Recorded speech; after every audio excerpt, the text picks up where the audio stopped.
Howdy, my name is Carl Kohler and I'm the principal of Atascocita Middle School, a proud AMS Tiger.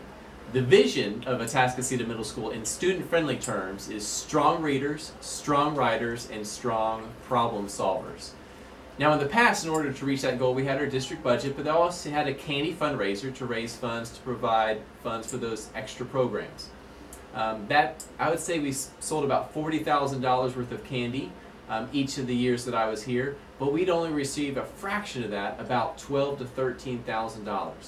Well, in order to maximize the fundraising, in order to help us reach the vision of strong readers, strong writers, and strong problem solvers, I created the annual fund, where 100% of the gifts that come to AMS go directly into our programs. In the past, professional development for our teachers and staff is centered around theory or strategies that they would use in the classroom.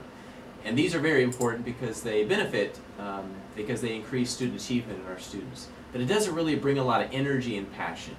So Atascocita Middle School and the Annual Fund Committee created the Aspire Professional Development Grant, where teachers get to develop or create their own professional development opportunities.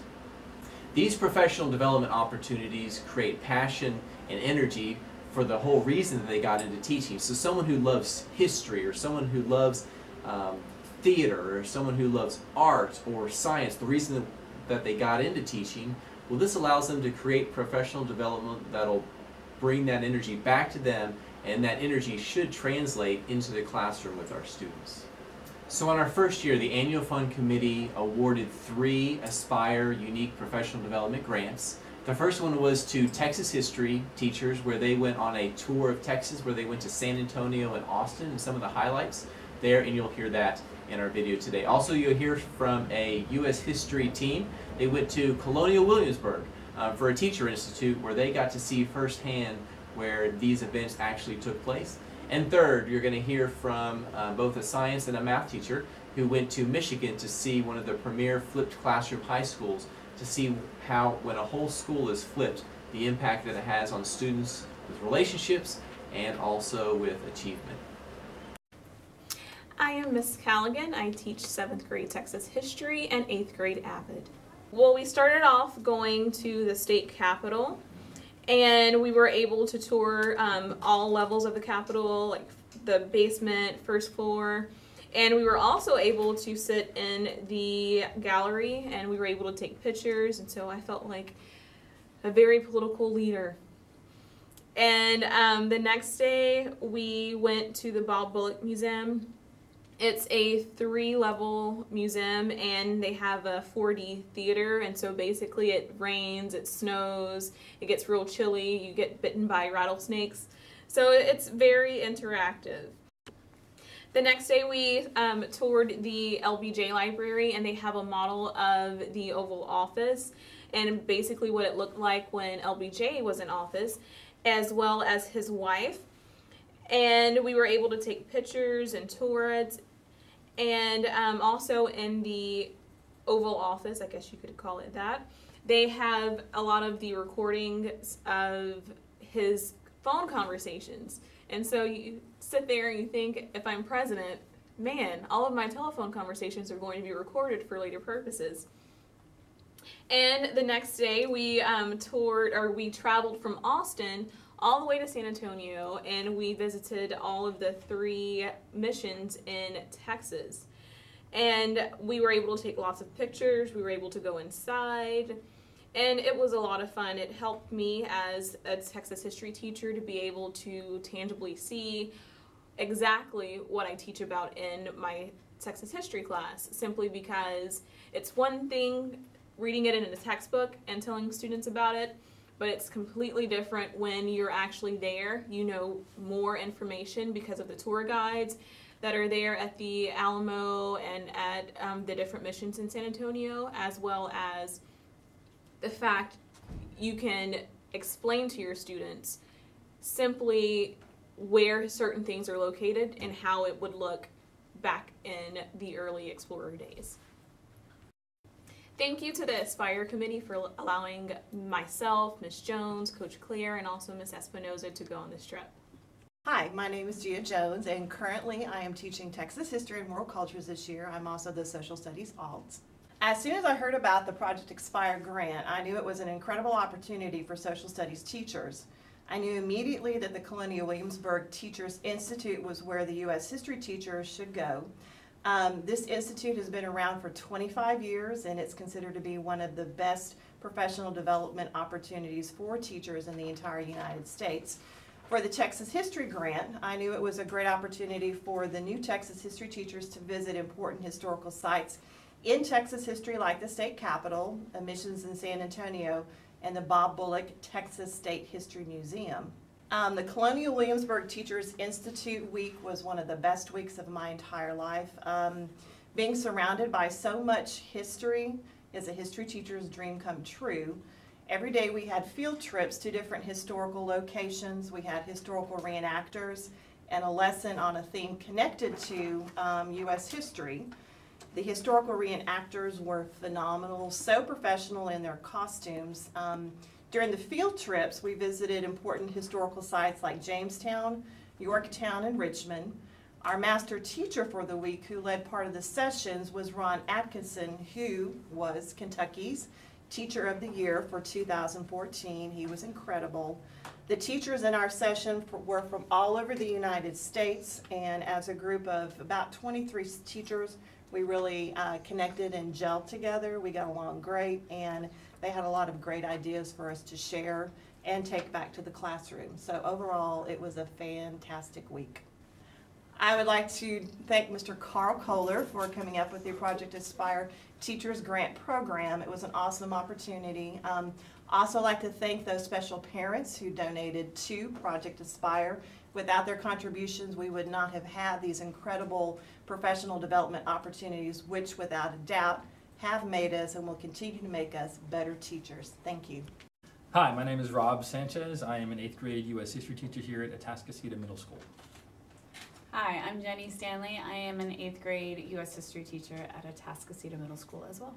So I was interested originally in going to Colonial Williamsburg because basically for an 8th grade U.S. history teacher, this is like the dream trip of a lifetime. Disneyland. This is Disneyland. This is where we go and we get to, experience what it's like to live in 18th century United States, to see Jamestown. 13 colonies, the British 13. British 13 colonies, and to see Jamestown and to spend that week, not only to spend the week there with the historical actors and at Jamestown, but to also spend the week with other teachers from around the country and kind of learn from what they had to say.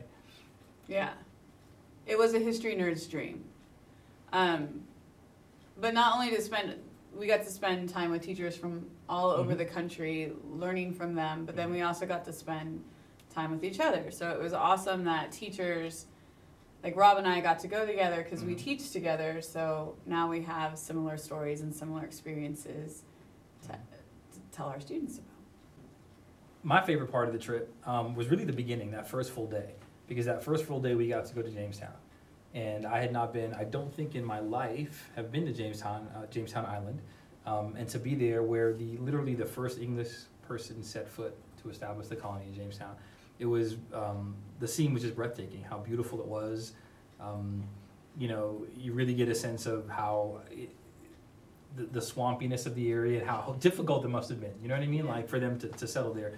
That whole day was very, very moving to actually see the site where the Jamestown Fort was constructed, where they found it, they're recreating it, was really, really amazing.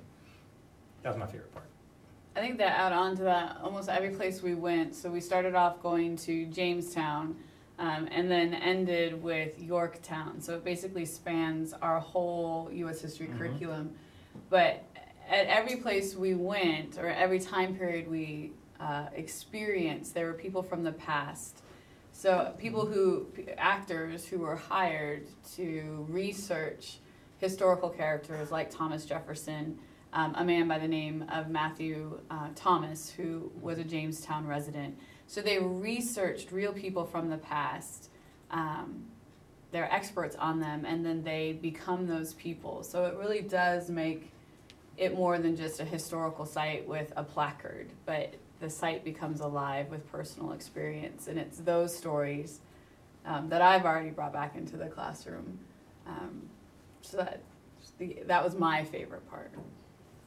And lastly, we just wanted to say thank you to Aspire for making this possible.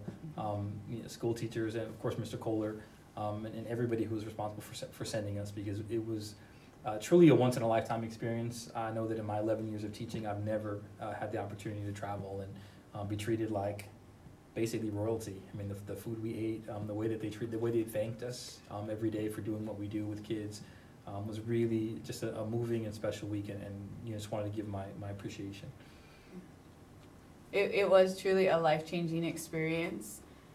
As a history teacher, to be able to go see historical sites and have those directly related to the topics that you teach your kids was amazing. So not only just going to Colonial Williamsburg, but being a part of the Colonial Williamsburg Teacher Institute, a program that was especially designed for teachers, was awesome. So thank you, Aspire. I'm Joy Holbert. I'm the 8th grade math team lead. And I'm Kyle Sampson. I'm the science academic lead teacher. Okay, we were interested in the Aspire grant because we wanted to delve more and learn more about 21st century instruction. And we wrote the grant so we could go to a flipped campus in Clintondale, Michigan. And then for me, when I saw the opportunity to join Ms. Holbert with that, it was kind of a good chance to stop reading about these places and actually to have the opportunity to go live it for a couple days and go get in their classrooms and actually go work with their staff and talk with their staff and students. It was just an amazing opportunity that we couldn't pass up. Okay, when we got to Michigan, we went to Clintondale High School and we received a warm welcome there. And it's pretty much an open door policy there. They have a lot of people from all over the nation in and out looking at their flipped instruction. It is a high school setting with very low income majority of the students. They use flipped instruction, which is an 80-20 flip that Mr. Sampson will talk more about in a minute. And we just got to see it firsthand. Yeah, and speaking on the 80-20 flip, what they meant by that was when they do their planning and they do their teaching, only 20% of the time is supposed to be allotted for the students actually getting instruction, either from it via video maybe, or maybe it be from a teacher in a traditional way. And then 80% of the time would be actually the teacher working with the students. And the thing that we saw a lot of that from was that students were getting all their work done in that time. There wasn't a huge need for homework. Homework was a very rare thing. They get all the stuff done in the classroom. They had the teacher as an expert for help, plenty of opportunities for other students to help. And through that 80-20 model, it was probably one of the most powerful things that I think I saw when we were there. And I know Ms. Holbert would agree with that, where there was just so many cool things going on with that. I know one of the first things we saw when we were there was a video room where teachers and instructional coaches could go in, make instructional videos where students who are absent or students who need extra help can watch videos at home. They can watch videos before class, after class. A lot of the teachers use the videos within that first 20% of the class period to actually do the instruction, where they could spend that 80% of the class period actually practicing the math and the science and the relay and all that. Something that really stuck in my mind when we were in Michigan was that they don't spend a lot of time writing grants or petitioning for money for technology. They spend the majority of their time thinking about flipping their instruction and actually practicing the material with the students. The technology brings itself. Students have technology already, even the low-income students. They come with their own iPads and with their own cell phones and all this. And they just removed the focus from the technology onto the instruction. And it just really made a huge impact. That we spend a lot of time thinking about technology in the classroom and how can we afford it, how can we afford it. And we really need to think more about the instruction in the classroom and how can we change it, how can we change it. And I think we saw in all the studies, anytime we studied a flip or anytime you look up and research flip, you always hear about a lot of technology and a lot of videos in use, and that just wasn't the case. The whole flip thing was the instruction is flipped. It didn't have to be some huge expensive technology. Things our students have tons of already, just got to start using it better. It was just the practice of how we teach students and how students practice to learn. And that's why we went to Michigan, and we want to thank you for giving us the grant. It's definitely a big thank you. And I also would like to thank our donors to the annual fund. Thank you very much for the gifts that you've given to Atascocita Middle School. They're going to make a difference not only with the Aspire Unique Professional Development Grants, but also other ways that we're working to grow our instructional vision. If you haven't given a gift to the annual fund, You can give a gift at any time, and I thank you very much for how you've supported Atascocita Middle School. Thank you.